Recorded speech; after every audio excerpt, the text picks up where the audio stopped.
2014లో ఆంధ్రప్రదేశ్, తెలంగాణ విడిపోయింది. అప్పుడు తెలంగాణ బడ్జెట్ సర్ప్లస్‌లో ఉంది. ఆంధ్రప్రదేశ్ బడ్జెట్ ఫస్ట్ బడ్జెట్ 1,11,000 బడ్జెట్‌తో వచ్చింది. రీసెంట్‌గా చూస్తే 2,86,000 కోట్లకెళ్ళింది. ఇప్పుడు వాస్తవంగా ఇప్పుడున్న పరిస్థితులను గమనిస్తే ఒకప్పుడు మిగులు బడ్జెట్‌కి ఉన్నటువంటి తెలంగాణ అప్పుల బాధల్లో ఉంది. అదేవిధంగా ఆంధ్రప్రదేశ్‌లో కూడా సంక్షేమం అనే పేరుతో అప్పులు పెంచుతున్నారు. పన్నులు కట్టినప్పటికీ పేద ప్రజల మధ్యనే పడుతుంది సార్ వాటికి. రోహిత్ 2 అంశాలు. మొట్టమొదటి దాన్ని యూపీ ప్రస్తావన తీసుకొచ్చారు.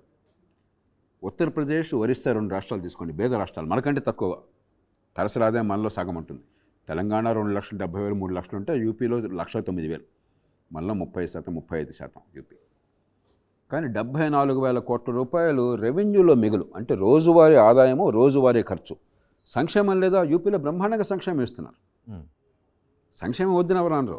సమర్థంగా ఇస్తున్నారు, నిజాయితీగా ఇస్తున్నారు, సంక్షేమం ఇస్తున్నారు, రాజకీయంగా ప్రజల మన్నను పొందుతున్నారు. అదే సమయంలో రెవెన్యూలో మిగులు చూపెట్టి అప్పులు చేసి అప్పుల డబ్బు, ఈ మిగులు డబ్బు మొత్తం మళ్ళీ రేపటి కోసం పెట్టుబడి పెడుతున్నారు. అది పిల్లల్ని ప్రేమించే తల్లిదండ్రులు చేసే పని.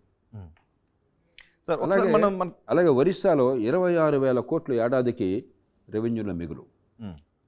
రాజకీయంగా ఓడిపోతున్నారా? ఒరిస్సాలో 23 ఏళ్ల నుంచి 2000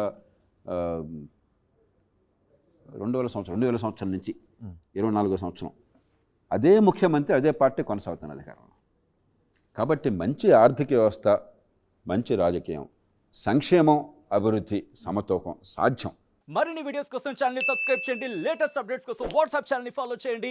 అండ్ లింక్ డిస్క్రిప్షన్ లో ఉంది.